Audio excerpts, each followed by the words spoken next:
সুন্নাত নয় শুধু দাওয়াতের মেহমান, সুন্নাত নয় শুধু খাওয়া শেষে মধুপান, আর কিছু সুন্নাত আছে তুমি জানো কি? জানলেও জীবনে কখনো তা মানো কি? আর কিছু সুন্নাত আছে তুমি জানো কি? জানলেও জীবনে কখনো তা মানো কি? আউযু বিল্লাহি মিনাশ শাইতানির রাজীম। বিসমিল্লাহির রাহমানির রাহিম। ওয়াল ফাজরি ওয়া লায়ালিন আশর ওয়াশ-শাফঈ ওয়াল ওয়াতর। সাদাকাল্লাহু মাওলানা আযীম। আলহামদুলিল্লাহ সুম্মা আলহামদুলিল্লাহ ওয়া আম্মা বা'দ। প্রশংসা আদায় করছি আল্লাহ রাব্বুল আলামিনের শাহী দরবারে, যে রব্বে কারীম পবিত্র মাস মাহে যুলকাদার আজকের এই শেষ জুমায় আমাদেরকে দুনিয়ার সমস্ত কাজ থেকে বিরত রেখে তার ডাকে সাড়া দিয়ে তার ঘরে আসার এবং তার হুকুম পালন করবার সুযোগ এবং সৌভাগ্য দান করেছেন। আমরা সকলেই সেই মহান মালিকের দরবারে কালিমাতুশ শুকর আছি, আলহামদুলিল্লাহ। লক্ষ কোটি দরুদ ও সালাম পেশ করছি মানবতার মহান মুক্তির দিশারি, সর্বকালের সর্বযুগের সর্বশ্রেষ্ঠ মহামানব নবীনা হাবিবনা মুহাম্মাদুর রাসূলুল্লাহ সাল্লাল্লাহু আলাইহি ওয়াসাল্লামের শানে। সম্মানিত হাজিরিন, আমরা দেখতে দেখতে মাহে যুলকাদার একেবারে শেষ প্রান্তে চলে এসেছি। আজকে 29 তারিখ। আল্লাহ চাহে তো আজকে যদি জিলহজ মাসের চাঁদ উঠে যায় তাহলে আজকে রাত থেকেই নতুন মাস, গুরুত্বপূর্ণ একটি মাস মাহে জিলহজ শুরু হবে ইনশাআল্লাহ। তো এই যুলকাদা মাসের শেষ জুমায় আমরা গুরুত্বপূর্ণ একটি বিষয় আলোচনা করব। সেটা হলো জিলহজ মাসের প্রথম দশক, অর্থাৎ প্রথম 10 দিনের আমল এবং তার ফজিলত। এই 10 দিনের আলাদা গুরুত্ব রয়েছে, এই 10 দিনের আলাদা কিছু বিষয় রয়েছে, যে জন্য জিলহজ মাসের প্রথম 10 দিন এটা আমাদের কাছে খুবই গুরুত্বপূর্ণ। এবং এই 10 দিনে কিছু গুরুত্বপূর্ণ আমল রয়েছে যেগুলো করার মাধ্যমে এই 10 দিনের যে ফজিলত, এই 10 দিনের যেই উপকারিতা, এটা আমরা হাসিল করতে পারব। তো সম্মানিত হাজিরিন, এই জিলহজ মাসের ফজিলত, প্রথম 10 দিনের ফজিলতের ব্যাপারে সর্বপ্রথম আমরা যেটা দেখতে পাই সেটা হলো স্বয়ং আল্লাহ রাব্বুল আলামিন তিনি নিজেই এই জিলহজ মাসের প্রথম 10 দিনের কসম করেছেন সূরাতুল ফজরের মধ্যে। আমি আপনাদের সামনে যে আয়াতে কারিমাগুলো তেলাওয়াত করেছি, আল্লাহ তাআলা বলেন ওয়াল ফজর ওয়া লায়ালিন আশর। এই যে ওয়া লায়ালিন আশর, 10 রাত্রি, এই 10 রাত্রিকে মুফাসসিরিন ইকরাম তারা ব্যাখ্যা করেছেন এটা হচ্ছে জিলহজের প্রথম 10 রাত, অর্থাৎ প্রথম 10 দিন। তো এটা আমাদেরকে বুঝতে হবে যে আল্লাহ তাআলা যেই জিনিসের কসম করেন সেটা অবশ্যই একটা গুরুত্বপূর্ণ বিষয়। আমরা মানুষ হিসেবে আমরা অনেক জিনিসের কসম করি, কিন্তু আমরা যে জিনিসের কসম করি সেটা আমরা বড়ত্বের দিক দিয়ে বিবেচনা করে আমরা কসম করি। কিন্তু আল্লাহ রাব্বুল আলামিন যখন কোনো জিনিসের কসম করেন তখন ওই জিনিসের গুরুত্ব বোঝানোর জন্য আল্লাহ তাআলা কসম করেন। এখানে আল্লাহ তাআলা যেহেতু জিলহজের প্রথম 10 রাত্রে 10 দিনের কসম করেছেন, এর দ্বারা এটা বোঝা যায় যে এই 10 দিনের গুরুত্ব আল্লাহ রাব্বুল আলামিনের কাছে অধিক বেশি। এটার প্রমাণ আমরা হাদিসের মাধ্যমে পাই। রাসূল করিম সাল্লাল্লাহু আলাইহি ওয়াসাল্লাম সাহাবাদের সামনে ইরশাদ করলেন যে মাহে রমাদানের পরে মাস হিসেবে আল্লাহর কাছে সবথেকে বেশি সম্মানিত হচ্ছে মাহে রমাদান, কিন্তু মাহে রমাদানের বাহিরে দিন হিসেবে সবথেকে বেশি উত্তম এবং গ্রহণযোগ্য যে কয়টা দিন, তার মধ্যে প্রথম নম্বরে হলো জিলহজ মাসের এই প্রথম 10 দিন। রাসূল করিম সাল্লাল্লাহু আলাইহি ওয়াসাল্লাম বললেন যে জিলহজ মাসের এই 10 দিনের আমল, নেক আমল আল্লাহর কাছে অনেক বেশি উত্তম। সাহাবারা প্রশ্ন করলেন, ইয়া রাসূলুল্লাহ ওয়ালাল জিহাদু ফি সাবিলিল্লাহ, যদি কেউ আল্লাহর রাস্তায় জিহাদরত থাকে তার থেকেও কি বেশি উত্তম? আল্লাহ রাসূল বললেন, নাআম ওয়ালাল জিহাদু ফি সাবিলিল্লাহ, হ্যাঁ আল্লাহর রাস্তায় জিহাদ করার থেকেও উত্তম।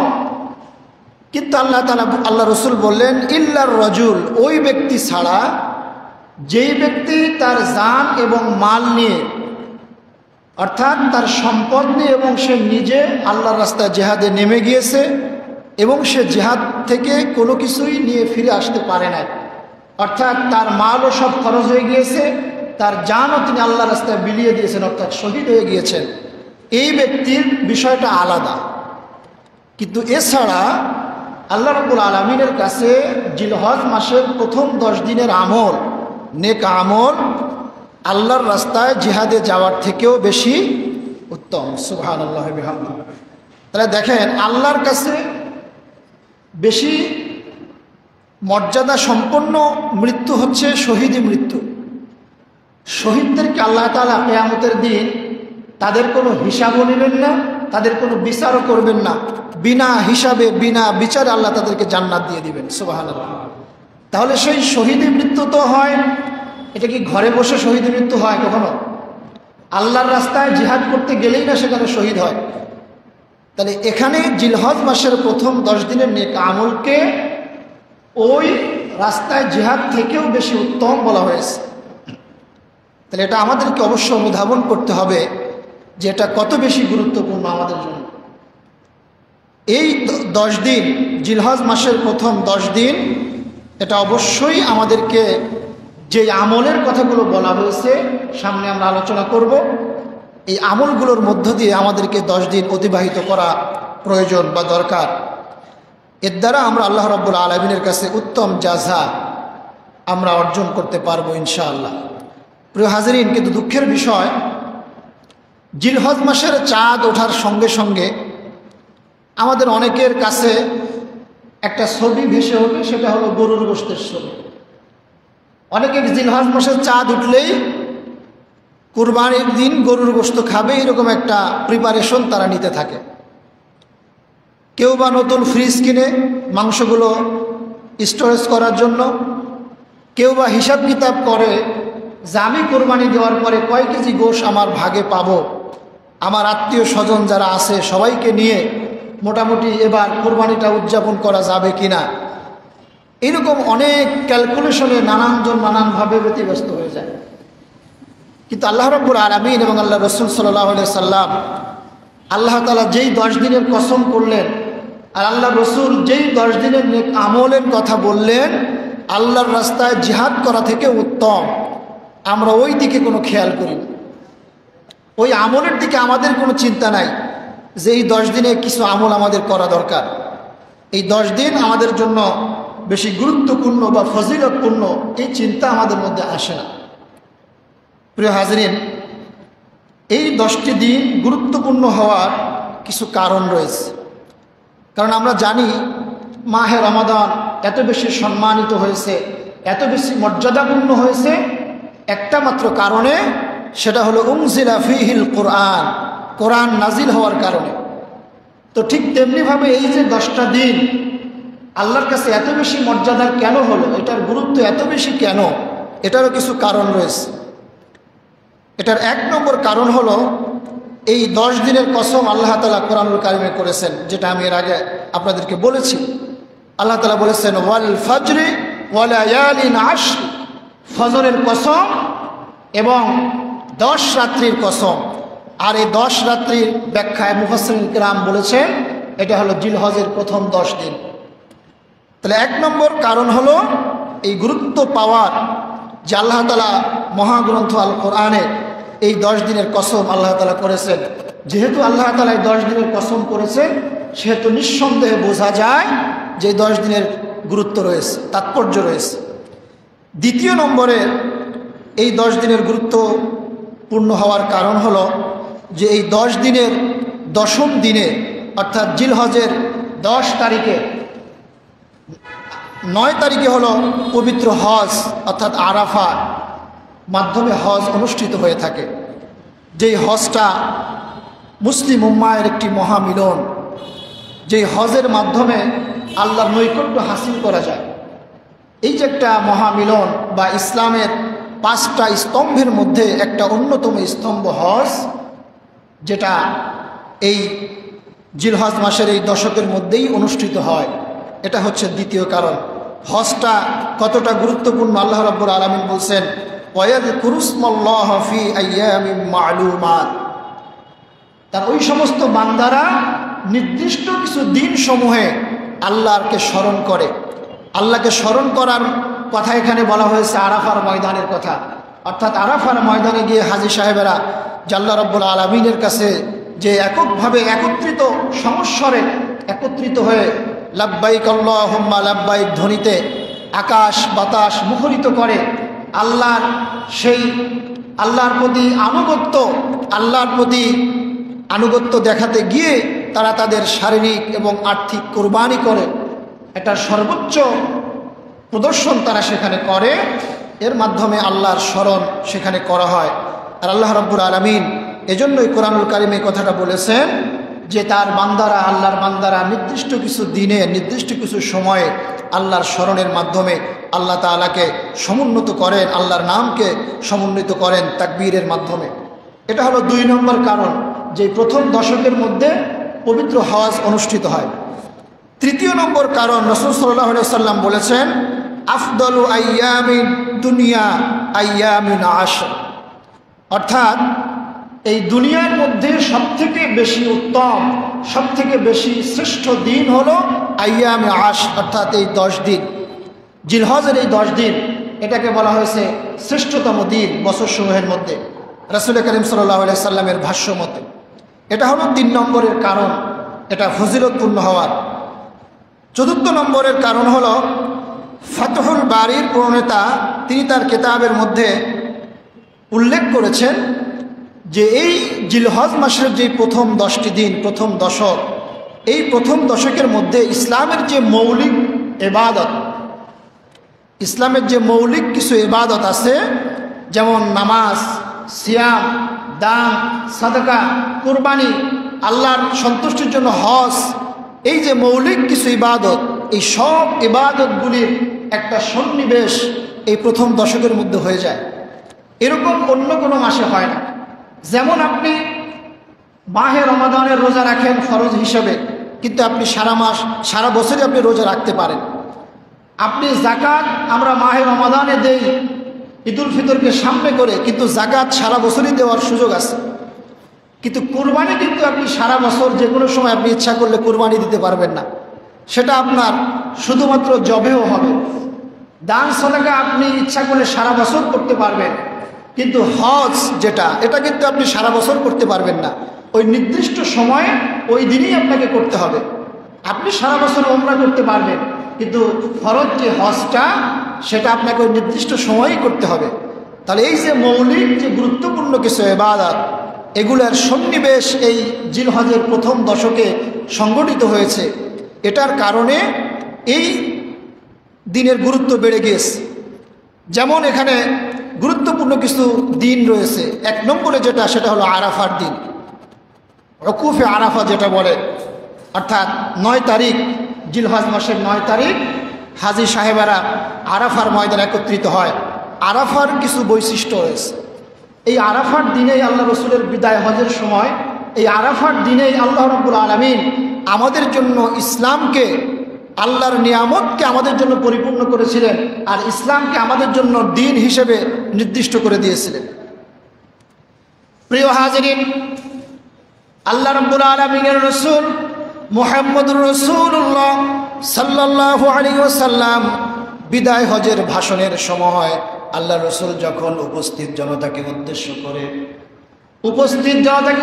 করে বলতেছিলেন, ও জনতা, ও আমার সাহাবীরা, আমি আল্লাহর পক্ষ থেকে যে দায়িত্ব নিয়ে আমি পৃথিবীতে এসেছিলাম, আমি কি আমার সেই দায়িত্ব কমপ্লিট করতে পেরেছি? আমি কি আমার দায়িত্বের হক আদায় করতে পেরেছি? উপস্থিত জনতা যারা ছিল 1 লক্ষ, মতান্তরে 1,20,000 সাহাবায়ে কেরাম সকলেই সমস্বরে সেদিন জবাব দিয়েছিলেন যে হ্যাঁ, আপনি আপনার দায়িত্ব পালন করতে পেরেছেন। আপনি আপনার আল্লাহর পক্ষ থেকে যে দায়িত্ব আপনাকে দেওয়া হয়েছিল সেই দায়িত্ব আপনি সঠিকভাবে পালন করেছেন। এটা যখন উপস্থিত সকলেই সাক্ষ্য দিল, ঠিক ওই মুহূর্তে হযরত জিবরাইল আলাইহিস সালামের মাধ্যমে আল্লাহ তাআলা অবতীর্ণ করলেন, আল ইয়াউমা আকমালতু লাকুম দীনাকুম ওয়া আতমামতু আলাইকুম নি'মাতি ওয়া রাদিতু লাকুমুল ইসলাম দীনা। হে রাসূল, আজকে আমি আমার দিনকে, আমার বিধানকে, আজকে আমার নিয়ামতকে আমি পরিপূর্ণ করলাম। রাদিতু লাকুমুল ইসলাম দীনা, আর তোমাদের জন্য একমাত্র জীবন ব্যবস্থা, আমার মনোনীত একমাত্র জীবন ব্যবস্থা ইসলামকে নির্দিষ্ট করে দিলাম। সুবহানাল্লাহ। তাহলে এই আরাফার ময়দানে আল্লাহ রাব্বুল আলামিন তার দিনকে আমাদের জন্য পরিপূর্ণ করেছেন, আমাদের জন্য আল্লাহর নিয়ামতকে পরিপূর্ণ করেছেন, এবং রাসূল করিম সাল্লাল্লাহু আলাইহি ওয়াসাল্লামের আরাফার ময়দানের বক্তব্যের মধ্য দিয়ে, তার ভাষণের মধ্য দিয়ে ইসলামকে পরিপূর্ণতা দেওয়া হয়েছে। সুতরাং এই আরাফার ময়দান গুরুত্ব, মর্যাদা অনেক বেশি। এই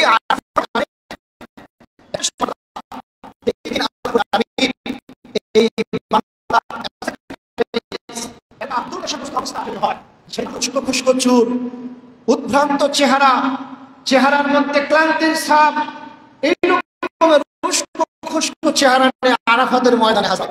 তারা সেদিন দোয়া করতে থাকে, লা ইলাহা ইল্লাল্লাহু ওয়াহদাহু লা শারীকা লাহু লাহুল মুলকু ওয়া লাহুল হামদ ইন্নাহু আলা কুল্লি শাইইন কাদির। এই দোয়া তারা সেদিন বারবার করতে থাকে। আল্লাহর ওয়াহদানিয়তের স্বীকারোক্তি তারা সেদিন দিতে থাকে, আল্লাহর তাহমিদ তারা বেশি বেশি করতে থাকে। সেদিন আল্লাহ রাব্বুল আলামিন ফেরেশতাদেরকে বলেন, ফেরেশতারা তাকিয়ে দেখ আমার এই পাগল বান্দাগুলো, তাদের উদ্ভ্রান্ত চেহারার দিকে তাকিয়ে দেখ, তাদের উস্কো খুস্কো চুল, তাদের ক্লান্তি মাখা চেহারা, এটা নিয়ে তারা আমার কাছে দোয়া করছে, আমার তাকবীর তারা বারবার সমুন্নত করছে, আমার আওয়াজকে তারা বুলন্দ করছে। ফেরেশতারা আমার রহমতের জরিয়ায় জোশ মেরে গেছে, তোরা সাক্ষী থেকে যা, আজকে আরাফাতের ময়দানে যারা এসেছে আমি আল্লাহ সকলকে মাফ করে দিলাম। সুবহানাল্লাহ। হাদিসের মধ্যে এসেছে যে আল্লাহ রাব্বুল আলামিন এই আরাফার ময়দানে এত বেশি মানুষদেরকে ক্ষমা করেন, এত বেশি গুনাহগারদেরকে আল্লাহ মাফ করেন যে শয়তান শুধু আফসোস করে। শয়তানের ওদিন খুব মন খারাপ হয় যে আমি এত কষ্ট করে সারা বছর মেহনত করে এই মানুষগুলোরে আমি নানান ধরনের পাপ কাজগুলো করিয়েছি, নানান ধরনের অশ্লীল কাজের মধ্যে আমি তাদেরকে নিমজ্জিত করেছি, আল্লাহ বিরোধী হাজারো কর্মকাণ্ডের মধ্যে তাদেরকে আমি ঢুকিয়ে দিয়েছি। আর আজকে এই একদিনের কান্নাকাটিতে আল্লাহর কাছে একদিনের দোয়ার বদৌলতে আল্লাহ তাদেরকে মাফ করে দিল। এজন্য আল্লাহ রসুল বলেছেন ওই দিন শয়তানের খুব মন খারাপ হয়, শয়তান আফসোস করতে থাকে এটা কি হয়ে গেল। তাহলে এই আরাফার দিনের মর্যাদা এটা অনেক বেশি। আর এটা ফাতহুল বারী প্রণেতা তিনি বলেছেন যে এটার আরাফার দিবসটা এই 10 দিনের মধ্যে থাকার কারণে এটার গুরুত্ব আরো বেড়ে গিয়েছে। ষষ্ঠ নম্বরের যে কারণ সেটা হলো এই দশকের মধ্যে যে হজ অনুষ্ঠিত হয়, এই হজের মাধ্যমে বিশ্ব মুসলিমের একটা ঐক্যের একটা দৃশ্য ফুটে ওঠে। সেখানে দেখেন কালো সাদা, সেখানে যারা যায় সবাই যে ধনী যায় তা কিন্তু না, সেখানে অনেক দরিদ্র মানুষও যায়, আল্লাহ তাদেরকে বিভিন্নভাবে সেখানে নেওয়ান। কিন্তু এই যে ধনী গরিব কালো সাদা কোনো বর্ণ বৈষম্য সেখানে থাকে না, কোনো ধনী গরিব কোনো ভেদাভেদ থাকে না, কে আরব কে অনারব এটার কোনো ভেদাভেদ সেদিন থাকে না। কে ধনী, কে কত লক্ষ টাকার মালিক, কে কম টাকার মালিক, কে কোন দেশের প্রেসিডেন্ট, কে কোন দেশের সাধারণ মানুষ, এটার কোনো ভেদাভেদ থাকে না। সেই হজের মাধ্যমে মুসলিম মিল্লাত একজন আরেকজনের কাঁধে কাঁধ মিলিয়ে সেদিন আল্লাহ রাব্বুল আলামিনের ওয়াহদানিয়তের সাক্ষ্য দেয়। আল্লাহু আকবার, আল্লাহু আকবার, লা ইলাহা ইল্লাল্লাহ, আল্লাহু আকবার, আল্লাহু আকবার, ওয়ালিল্লাহিল হামদ। এই যে তাকবীরের মাধ্যমে সেই হজের যে একটা দৃশ্য, বিশ্ব মুসলিম ঐক্যের একটা ছবি ফুটে ওঠে, এটা আল্লাহ রাব্বুল আলামিনের কাছে অনেক বেশি পছন্দনীয় একটি দৃশ্য। যেহেতু আল্লাহ তাআলা বলেছেন ওয়াতাসিমু বিহাবলিল্লাহি জামিআ ওয়া লা তাফাররাকু, তোমরা আল্লাহর রশিকে ঐক্যবদ্ধভাবে তোমরা মজবুত করে ধরো। আল্লাহ চান যে মুসলিম মিল্লাত একতাবদ্ধ থাকুক। এজন্য এই দৃশ্যটা আল্লাহর কাছে অনেক বেশি প্রিয়, যেখানে লক্ষ লক্ষ মুসলিম একত্রিত হয়ে আল্লাহ রাব্বুল আলামিনের শান এবং মানকে সমুন্নত করে। সুতরাং এটা হলো 6 নম্বরের কারণ যে এই 10 দিনের গুরুত্ব পাওয়া। 7 নম্বরের কারণ হলো যে এই দিনে এই দশকের মধ্যে রয়েছে 10, 11, 12 এই 3 দিন যে কুরবানিগুলো আমরা করে থাকি আল্লাহর সন্তুষ্টির জন্য, সেই কুরবানিটাই প্রথম দশকের মধ্যেই পড়েছে। সুতরাং এই যে 7টি আমল, 7টি কাজ, এইগুলোর জন্য আল্লাহ রাব্বুল আলামিনের কাছে এই প্রথম দশক জিলহজের প্রথম 10 দিন, এই 10 দিন আল্লাহর কাছে অনেক বেশি গুরুত্বপূর্ণ। এই জন্য এই 10 দিনের যেই কিছু নেক আমল রয়েছে এগুলি আমরা চেষ্টা করবো ইনশাআল্লাহ। জিলহজ মাসের প্রথম 10 দিনের 10টি আমল, যেই 10টি আমল যদি আমরা বাস্তবায়ন করতে পারি, এই 10টি আমল যদি আমরা আদায় করতে পারি, সঠিকভাবে যদি পালন করতে পারি, আল্লাহ রাব্বুল আলামিনের সন্তুষ্টির মাধ্যমে আমরা অর্জন করতে পারবো ইনশাআল্লাহ। সম্মানিত হাজিরিন, প্রথম আমল, জিলহজ মাসের প্রথম আমল যেটা, সেটা হলো খালিস দিলে তওবা করা। কারণ আমরা জানি আমরা যদি কোনো পাত্রে কোনো জিনিস রাখতে চাই তাহলে আগে সেই পাত্রটা ভালো করে পরিষ্কার করি, ঠিক না? সেটা তাই রাখি না কেন, আমরা যে পাত্রটা রাখবো সেটা আগে ভালো করে ধুয়ে মুছে পরিষ্কার করে নিই, তারপরে আমাদের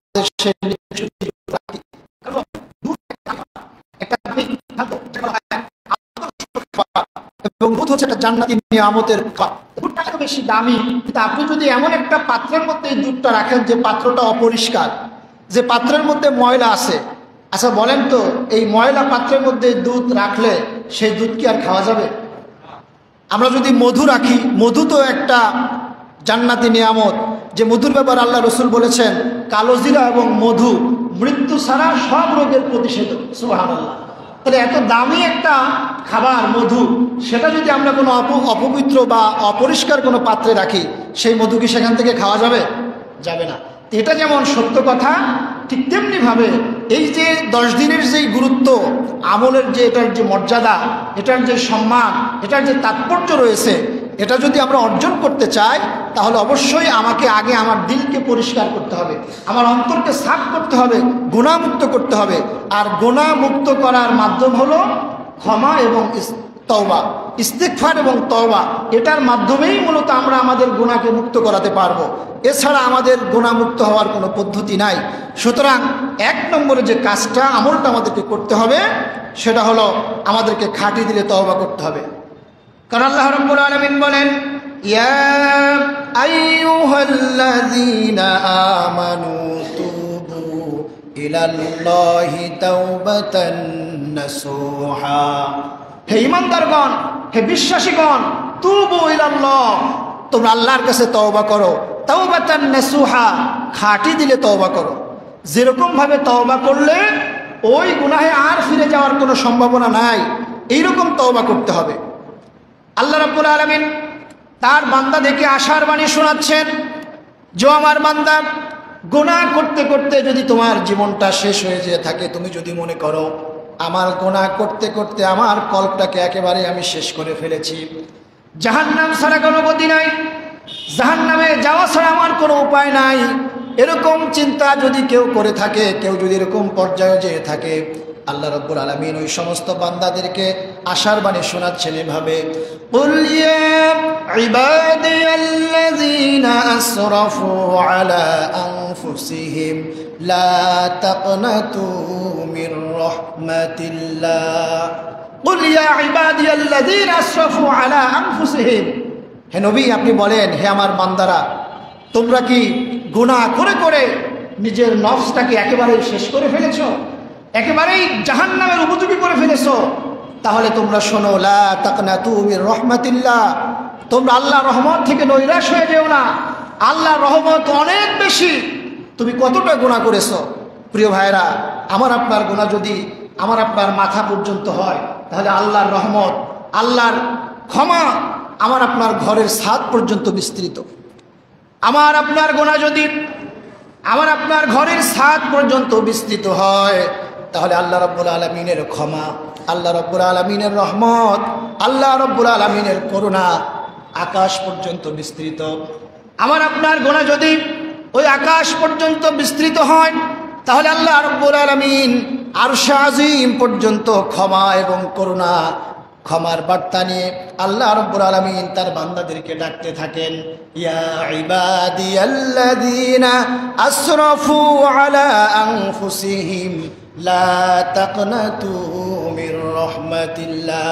বান্দারে, তুমি যত গুনাহ করো না কেন, তুমি যা কিছু করো না কেন, যদি ভুল বুঝতে পারো, লা তাকনাতু মির রাহমাতিল্লাহ, আমি আল্লাহর রহমত থেকে নৈরাশ হয়ে যেও না। ইন্নাহু হুয়াল গফুরুর রহিম, আমি অবশ্যই তোমাদেরকে মাফ করে দিব। কারণ হলো ইন্নাল্লাহা লা ইয়াগফিরুয যুনুবা জামিআ, আমি তোমাদের तमाम জীবনের সমস্ত গুনাহ খাতা মাফ করে দিব। কারণ আমি আল্লাহ গফুরুর রহিম, আমি আল্লাহ গফফার, আমি আল্লাহ সাত্তারুল উয়ুব। সুবহানাল্লাহ। প্রিয় হাজিরিন, তাহলে এই তওবার মাধ্যমে আমাদেরকে গুনাহ মাফ করে এই আমলগুলো করার প্রস্তুতি আমাদেরকে নিতে হবে। প্রথমেই 1 নম্বরে আমল আমরা করব, যেটা জিলহজ মাসের প্রথম দশকের আমল, সেটা হলো খাঁটি দিলে আল্লাহর কাছে তওবা করতে হবে। তওবা করে আমাদেরকে এই ভালো কাজগুলো করার প্রস্তুতি গ্রহণ করতে হবে। দ্বিতীয় নম্বরে হলো জিলহজ মাসের চাঁদ ওঠার আগেই, বিশেষ করে যারা কুরবানির নিয়ত করেছি, সেই সমস্ত বান্দাবান্দিরা জিলহজ মাসের চাঁদ ওঠার আগেই যদি চুল, নখ বা শরীরের অবাঞ্ছিত পশম কাটার প্রয়োজন হয়, তাহলে জিলহজ মাসের চাঁদ ওঠার আগেই এগুলি পরিষ্কার করে নিতে হবে। জিলহজ মাসের চাঁদ উঠে গেলে এটা পরিষ্কার করা যাবে না। পরিষ্কার করা যাবে না বলতে এটা হারাম নয়, কিন্তু এটা আল্লাহ রসুলের একটা সুন্নত আমল। আল্লাহ রসুল এটা করতেন এবং আল্লাহ রসুলের সাহাবারা ওই আমলটা করতেন। আল্লাহ রসুল একটা নির্দেশনা দিয়েছেন, জিলহজ মাসের চাঁদ ওঠার আগেই যারা কুরবানির নিয়ত করেছে, তারা যেন তাদের চুল, নখ বা শরীরের অবাঞ্ছিত যে পশমগুলো সেগুলো যেন তারা কেটে নেয়। জিলহজ মাসের চাঁদ কুরবানির আগ পর্যন্ত, কুরবানি দেওয়ার আগ পর্যন্ত এটা যেন তারা না কাটে। এটা যারা কুরবানি দিবেন তাদের জন্য বিশেষ আমল, যারা কুরবানি দিবেন না তারাও এই আমলটা করতে পারেন। তারাই আমলটা করলে এটা সব আপনি পেয়ে যাবেন ইনশাআল্লাহ। তাহলে আজকে আমাদের জিলকদ মাসের আজকে 29 তারিখ, যদি আজকে রাতে চাঁদ ওঠে তাহলে জিলহজ মাস শুরু হয়ে যাবে। তো যারা আমরা কুরবানির নিয়ত করেছি, যাদের চুল, নখ এবং অন্যান্য শরীর অবাঞ্ছিত পশম কাটার প্রয়োজন, আমরা আজকে সন্ধ্যার আগে এটা কেটে নিব। চাঁদ ওঠার পরে আমরা এটা কাটবো না, এই আমলটা আমরা করব। যারা কুরবানি, বিশেষ করে কুরবানির নিয়ত করেছি, আর যারা কুরবানি দিব না তারাও এই আমলটা করতে পারবো। তাহলে আমরা এই আমলের যেই বদৌলাত, যেই নেক, যে জাযা, এটা আমরা আল্লাহর কাছ থেকে পেয়ে যাবো ইনশাআল্লাহ। তৃতীয় নম্বরে আমল হলো, এই দশকের মধ্যে যেহেতু এটা গুরুত্বপূর্ণ একটি দশক, এটার মর্যাদা আল্লাহর কাছে অনেক বেশি, এই নেক আমলের মর্যাদা অনেক বেশি, সেহেতু আমরা আমাদের স্বাভাবিক যেই আমল, এটার পাশাপাশি এই দশকের ভিতরে আমাদের নেক আমলটা একটু বেশি বেশি করব। অর্থাৎ নফল সালাত, নফল সিয়াম, এগুলি আমরা বেশি বেশি, আল্লাহর জিকির, তাসবিহ, এগুলি আমরা বেশি বেশি পাঠ করার চেষ্টা করব ইনশাআল্লাহ। চতুর্থ নম্বরে যে আমলটা একটা গুরুত্বপূর্ণ আমল, সেটা হলো আল্লাহ রসুল সাল্লাল্লাহু আলাইহি সাল্লাম এই জিলহজের 1 থেকে 9 তারিখ পর্যন্ত তিনি সিয়াম পালন করতেন। 1 থেকে 9 তারিখ, অর্থাৎ 1 তারিখ থেকে আরাফার দিন পর্যন্ত তিনি সিয়াম পালন করতেন। বিশেষ করে আরাফার দিনের সিয়াম, আরাফার দিনের সিয়ামের ব্যাপারে আল্লাহ রাসূল সাল্লাল্লাহু আলাইহি ওয়াসাল্লাম বলেছেন, আহতাসাবু আলাল্লাহি আই ইয়াকফুরাস সানাতু আল্লাতী ক্বাবলাহু ওয়াস সানাতু আল্লাতী বা'দাহু। আমি এই আরাফার দিনের রোজার মাধ্যমে এটা আশা করি আল্লাহ রাব্বুল আলামিন আমার পিছনের 1 বছর আর সামনের 1 বছরের সমস্ত গুনাহ আল্লাহ তাআলা মাফ করে দিবেন। সুবহানাল্লাহ। এই হাদিসের ব্যাখ্যায় মুহাদ্দিসিনে কিরাম 2টা মত দিয়েছেন। অধিক সংখ্যক মুহাদ্দিসিনে কিরাম বলেছেন যে এই গুনাহ বলতে সগীরা গুনাহকে বোঝানো হয়েছে। সগীরা গুনাহ যেগুলি, এগুলি আল্লাহ তাআলা সব মাফ করে দিবেন। আবার কিছু সংখ্যক মুহাদ্দিস এটা বলেছেন, যদি কেউ নেক আমলের মাধ্যমে, তওবার মাধ্যমে আল্লাহর কাছে যদি মাপ নিতে পারে এবং আরাফার দিনের রোজা পালন করতে পারে, তওবার মাধ্যমে যদি তার জীবনকে সে খাটিয়ে দিলে তওবা করতে পারে, তাহলে আল্লাহ তাআলা তার কবিরা গুনাহগুলো আল্লাহ মাফ করে দিবেন। সুবহানাল্লাহ। তাহলে আমরা চেষ্টা করব যে এই 1 থেকে 9 যারা পারি, সামর্থ্যবান আছে তারা 1 থেকে 9 রোজা রাখার চেষ্টা করব। না পারলে অন্তত আরাফার দিনের রোজা এটা আমরা রাখার চেষ্টা করব। এখন আরাফার দিনের রোজার ব্যাপারে আমাদের দেশে একটা সমস্যা বাধে, সেটা হলো আজকে যেমন আমাদের দেশে জিলকদ মাসের 29 তারিখ, সৌদিতে আজকের দিনে তাদের ওখানে জিলকদের 28 তারিখ। তো এখন আরাফার দিন যেদিন মক্কায় হাজী সাহেবেরা আরাফায় যাবেন সেদিন তাদের ওখানে 9 তারিখ, কিন্তু আমাদের দেশে কয় তারিখ সেদিন? 8 তারিখ। তো এখন এখানে প্রশ্ন আসে, তাহলে আমরা কি আমাদের হিসাব মতো 9 তারিখে রোজা রাখবো, না যেদিন হাজী সাহেবেরা আরাফায় যায় সেই হিসাবে আমরা এখানে রোজা রাখবো? এ ব্যাপারে ওলামায়ে কেরাম 2টা মত দিয়েছে। ওলামায়ে কেরাম 2টা মত দিয়েছেন, খুব খেয়াল করে শুনবেন। প্রথম নম্বর মত হলো যে এই রোজাটা যেহেতু আরাফার সাথে সংশ্লিষ্ট, যেহেতু হাদিসে আসছে আরাফার কথাটা উল্লেখ করা হয়েছে, সেহেতু হাজী সাহেবেরা যেদিন আরাফায় যাবেন সেদিন আপনি আপনার দেশে যে কয় তারিখ হোক, আপনি যেখানেই অবস্থান করেন, আপনার দেশে আরবি 8 তারিখ হোক বা 9 তারিখ হোক, হাজী সাহেবেরা যেদিন ওখানে আরাফায় সমবেত হবেন সেদিন সিয়াম পালন করবেন। এটা হলো ওলামায়ে কেরাম একটা মত। আরেকটা মত হলো, যেহেতু এখানে 9 তারিখের একটা বিষয় আছে যে জিলহজের 9 তারিখ আরাফা অনুষ্ঠিত হয়, সেহেতু আপনি যেখানে থাকবেন সেখানে যেদিন 9 তারিখ হয় জিলহজের, আপনি ওই দিন এই আরাফার রোজাটা পালন করবেন। তাহলে এখানে আমরা মত পাইলাম কয়টা? 2টা। এখন আমরা কিভাবে এটাকে ব্যালেন্স করব? এখানে ব্যালেন্সের একটা সুন্দর পদ্ধতি ওলামায়ে কেরাম আমাদেরকে শিক্ষা দেয় এভাবে, যে যেহেতু 2টা মত আসছে সেহেতু আমরা 2টা মতকেই সম্মান করে আমরা যদি আমাদের দেশের তারিখ অনুযায়ী 8 এবং 9 2 দিনে যদি আমরা রোজা পালন করি, তাহলে আলহামদুলিল্লাহ আমাদের আরাফার রোজা ছোটার কোনো সুযোগ থাকলো না। যদি আরাফার সাথে সংশ্লিষ্ট হয় তাহলে ওই হিসাবে 9 তারিখেরটাও হয়ে গেল কাউন্ট, আর যদি 8 তারিখেরটা হয়ে যাবে কাউন্ট, আর যদি 9 তারিখের সাথে এটা সম্পর্কিত হয় তাহলে আমরা যে 9 তারিখের যেটা রাখলাম সেটাও আমরা আরাফার হিসেবে সাব্যস্ত হবে। আর যারা 1 থেকে 9 তারিখ পর্যন্ত একাধারে রোজা রাখতে পারবেন তাদের জন্য তো কোনো সমস্যাই নাই, যেহেতু তিনি একাধারে রোজা রাখতেছেনি, সুতরাং তার আর এটা নিয়ে আলাদা কোনো চিন্তার বিষয় নাই। তাহলে আরাফার দিনের ব্যাপারে আমরা একটু আলাদা স্পেশালি, যেহেতু এত বড় ফজিলত, পিছনের 1 বছর সামনের 1 বছর, এই 2 বছরের গুনাহ আল্লাহ তাআলা মাফ করে দিবেন, সেহেতু আমরা এই আরাফার দিনের রোজাটা যেন পালন করতে পারি, আল্লাহ তৌফিক দিন। সকলে বলে আমিন। প্রিয় হাজিরিন, এরপরে 5 নম্বরের যে আমলটা সেটা হলো বেশি বেশি আল্লাহর জিকির করা। এই দশকের মধ্যে বেশি বেশি আল্লাহর জিকির করা, আল্লাহর স্মরণ করা। কারণ আল্লাহ তাআলা বলেছেন, ফাযকুরুনি আযকুরকুম, তোমরা আমাকে স্মরণ করো তাহলে আমি আল্লাহ তোমাকে স্মরণ করব। প্রিয় হাজিরিন, এখানে একটা বিষয়, মজার একটা বিষয়, সেটা দেখেন আমরা আল্লাহকে স্মরণ করি কোথায় বসে? দুনিয়ার নানান ধরনের জায়গায় বসে আমরা আল্লাহকে স্মরণ করতে পারি। মসজিদ এটা দুনিয়ার সর্বোৎকৃষ্ট জায়গা, এটা ঠিক আছে, কিন্তু এছাড়াও আরও অনেক জায়গা আছে যেখানে নাপাক, যেখানে বিভিন্ন রকমের দুনিয়াবি অনেক কুলুষিতা আছে, অনেক কালিমা আছে। এখানে বসে একটা অপবিত্র জায়গায় বসে আমরা আল্লাহর নাম স্মরণ করে থাকি। কিন্তু এই আয়াতের দাবি অনুযায়ী আমরা যদি আল্লাহকে স্মরণ করতে পারি, আমরা হয়তোবা দুনিয়ায় কিছু নগণ্য গোলাম আল্লাহকে স্মরণ করলাম, কিন্তু আল্লাহ বলেছেন হাদিসে কুদসির মাধ্যমে, আল্লাহ অন্য এক জায়গায় বলেছেন যে বান্দা যদি আমাকে 10 জন নিয়ে স্মরণ করে, আমি আমার ওই বান্দাকে 100 জন ফেরেশতার মধ্যে তাকে স্মরণ করি। সুবহানাল্লাহ।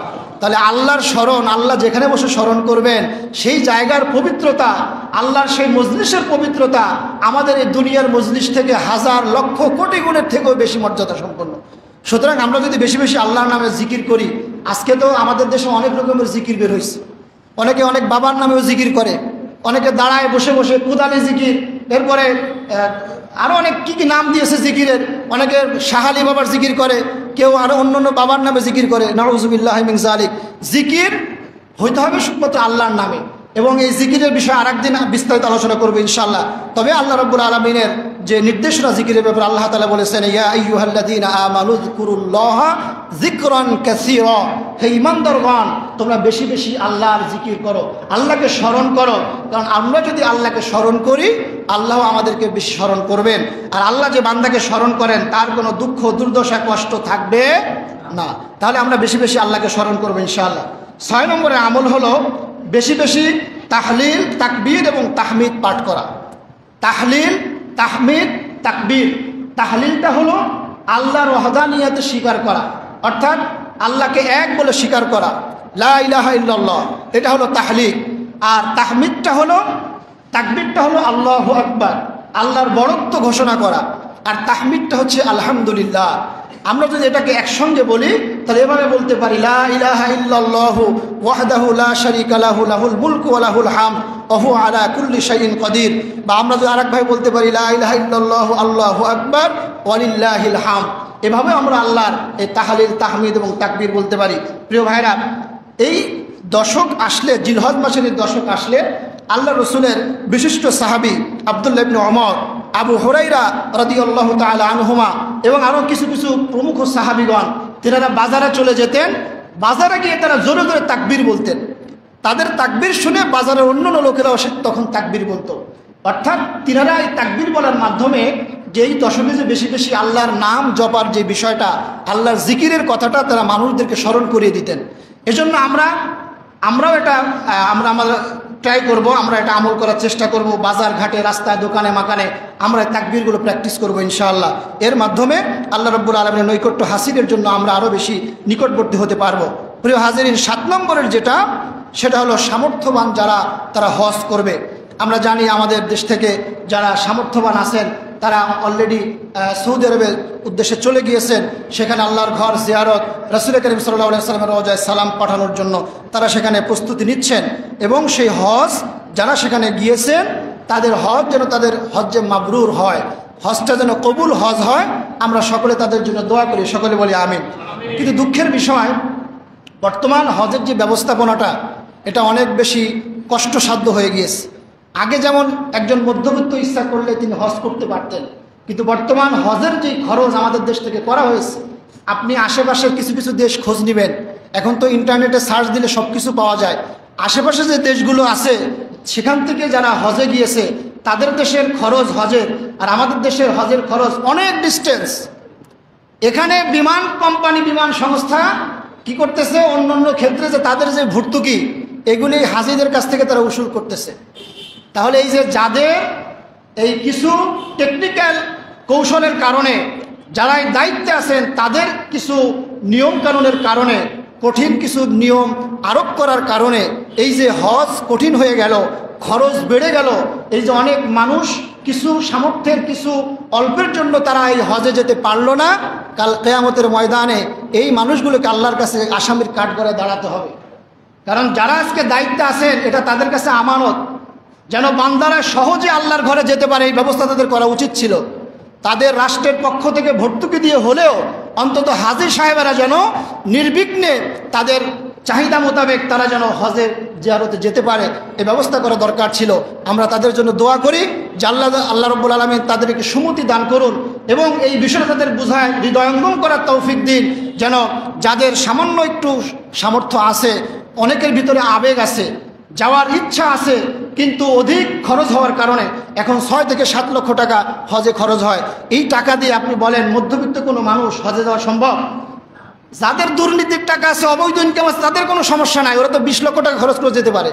কারণ টাকা তো নিজের টাকা না, মানুষের হক নষ্ট করে নিজের টাকা করেছে, দুর্নীতি করে টাকা অর্জন করেছে, সেই টাকা দিয়ে 1 জন না 10 জন ফ্যামিলি সহ হজ করে আসতে পারে। কিন্তু যারা তাদের হালাল পয়সা দিয়ে, তাদের কষ্টে অর্জিত সম্পদ দিয়ে হজ করতে চায়, মনের মধ্যে আবেগ আছে, কিন্তু এই কিছু কঠিন শর্তের কারণে অতিরিক্ত খরচ এখানে অ্যাডজাস্ট হওয়ার কারণে এই যে তারা যেতে পারলো না, এই আবেগের মূল্য আল্লাহর কাছে সেদিন কিয়ামতের ময়দানে তাদেরকে আসামির কাঠ করে দাঁড় করাবে। এজন্য আমরা তাদের জন্য দোয়া করি, এটা যেন সহজ হয়ে যায়, খরচ যেন কমে যায়, আমাদের সাধ্যের মধ্যে আসে। যাদের মধ্যে ইচ্ছা আছে, আবেগ আছে, তারা যেন হজের জিয়ারতে যেতে পারে। সকলে বলে আমিন। প্রিয় ভাইয়েরা, 8 নম্বরের যেই আমলটা সেটা হলো এই আরাফার দিনে বেশি বেশি দোয়া করা। যেদিন আরাফা, হাজী সাহেবেরা ওখানে দোয়া করবেন। আমরা যারা হজে যেতে পারি নাই, আমরা আমাদের দেশে বসেই দোয়া করব। আল্লাহ রাসূল সাল্লাল্লাহু আলাইহি ওয়াসাল্লাম বলেছেন, খয়রুদ দুআই দুআউ ইয়াউমু আরাফা। আরাফার দিনের দোয়া হচ্ছে সবথেকে উত্তম দোয়া। আর এই দোয়াটা আল্লাহ রাসূল শিখিয়েছেন এভাবে, লা ইলাহা ইল্লাল্লাহু ওয়াহদাহু লা শারীকা লাহু লাহুল মুলকু ওয়া লাহুল হামদ ওয়া হুয়া আলা কুল্লি শাইইন কাদির। এই দোয়াটা আমরা বেশি বেশি করব, কারণ ওই দিন আল্লাহ রাব্বুল আলামিন অধিক সংখ্যক গুনাহগারদেরকে মাফ করেন। ওই হাজী সাহেবদের সম্মানে, তাদের ওসিলা করে আল্লাহ যেন আমাদের গুনাহ মাফ করেন। আমরা আরাফার দিনে বেশি বেশি দোয়া করব। আল্লাহ তৌফিক দিন। সকলে বলে আমিন। 9 নম্বরের যে আমলটা সেটা হলো ঈদের দিনের কিছু সুন্নত আমল আছে, সেটা আমরা আদায় করব। এ বিষয়ে আমরা আগামী জুমা ইনশাল্লাহ বিস্তারিত আলোচনা করব। 10 নম্বরে যে আমলটা সেটা হলো যারা সামর্থ্যবান তারা কোরবানি করব। যেহেতু আল্লাহর পক্ষ থেকে বলা হয়েছে, ফাসল্লি লিরব্বিকা ওয়ানহার, তোমরা তোমার প্রভুর উদ্দেশ্যে নামাজ